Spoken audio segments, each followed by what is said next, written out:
What's up guys, Xavier Wills here for Desktop Bodybuilding, and we are back with another video, and it's a video on Shawn Rhoden once again after those shocking rape allegation charges on him, and this one's pretty big. It says American Media LLC revoked Shawn Rhoden's eligibility for 2019 Mr Olympia contest. So he has been essentially banned from the 2019 Mr Olympia. He will not repeat, he will not have the opportunity to repeat. And we're going to have either a new Mr. Olympia or Dexter Jackson can come back and win it at 50 or 49 years old, or Phil Heath might choose to come back now, but Shawn Rhoden is officially out. So I'll read this article that was on prnewswire.com. New York, July 12, 2019. American Media LLC Chairman and CEO David J. Pecker, owner and operator of Joe Weider's Mr. Olympia Fitness and Performance Expo, and also the Mr. Olympia contest, today announced he is revoking the eligibility of 2018 Mr. Olympia Shawn Rhoden from competing in the 2019 and future Mr. Olympia competitions.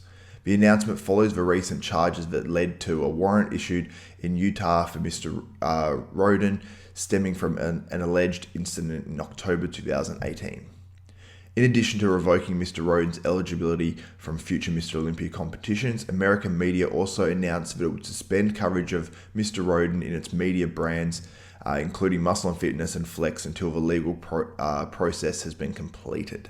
So American Media, they're the ones that own and run the Mr. Olympia, and they're huge. They have a ton of magazines: US Weekly, Star, OK Magazine, In Touch, Life and Style, Men's Journal, Muscle and Fitness, Snowboarder, Surfer magazines, and they own a ton of websites and digital properties and stuff as well. So they're a huge company, and they've made this decision to ban Shawn Rhoden. So some really damning news there, and this is terrible for bodybuilding. Terrible. I mean, we're going to have our 14th Mr. Olympia not being able to compete in a Mr. Olympia next year, and it sounds like forever, based on what it says in this article, because it does say that they're suspending coverage of Mr. Rhoden in its media brands until the legal proceedings have been completed. But it doesn't say that about the actual Mr. Olympia competition. What it says about the Mr. Olympia competition is that they're banning him from competing in the 2019 and future Mr. Olympia competitions. So they're banning him. So I don't know if that's a permanent ban. I'm assuming, though, if he is found innocent, or there's no charges laid, not charges because he's charged now with rape. If there's no, I suppose, like, if he's not found guilty, then perhaps they'll allow him to compete in, the 220, 2021 Mr. Olympia or something like that. But this may take a while to get sorted out.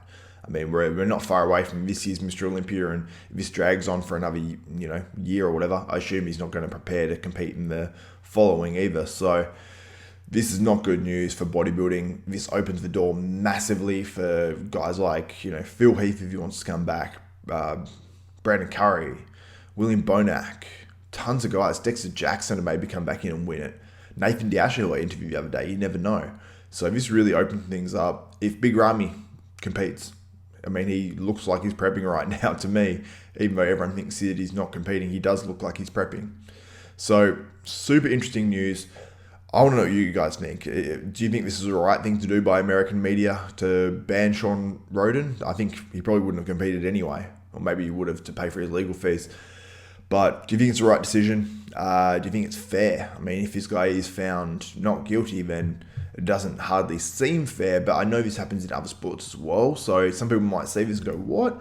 But I've seen this happen in other sports and everything, and I think that it's a pretty common sort of thing. So there has been an update on TMZ Sport as well, which I want to read out to you guys, and this is breaking too. TMZ Sport has obtained official docs from the case, which shows bail has already been set for $750,000 US. There is also more information about the allegation. The woman, who is married, claims she went straight to police after the alleged assault and underwent a sexual assault examination. The nurse who conducted the exam said the accuser had a laceration on her vagina, something prosecutors in a sexual assault cases usually look for to support a rape claim. So this is not good. This is not good. I mean, it sounds like what's going to happen to Shawn Rhoden, like if he is found guilty, he's going to go to jail. And I don't know how long this normally sets guys in jail for, but yeah, I'm sort of blown away. And I don't know what to say because, you know, if he is guilty, which looks unfortunately more likely now, I mean, I don't know what to say. I can't say I feel sorry for him if he did it. And if the woman who went to police was in fact raped, I mean, I feel sorry for her. So my heart goes out to her if that is obviously the case. But guys, let me know what you think in the comments. This is a bad day for bodybuilding, but it has to be reported on, and it is what it is, I guess. So anyway, guys, let me know what you think in the comments. If you appreciate this news coming to you thick and fast, give me a thumbs up. Also, if you want more of this news and more show wrap-ups, previews, exclusive interviews, subscribe. Hit that notification bell button. You'll be notified of every video that goes up. Anyway, guys, for Xavier Wills, Desktop Bodybuilding, we are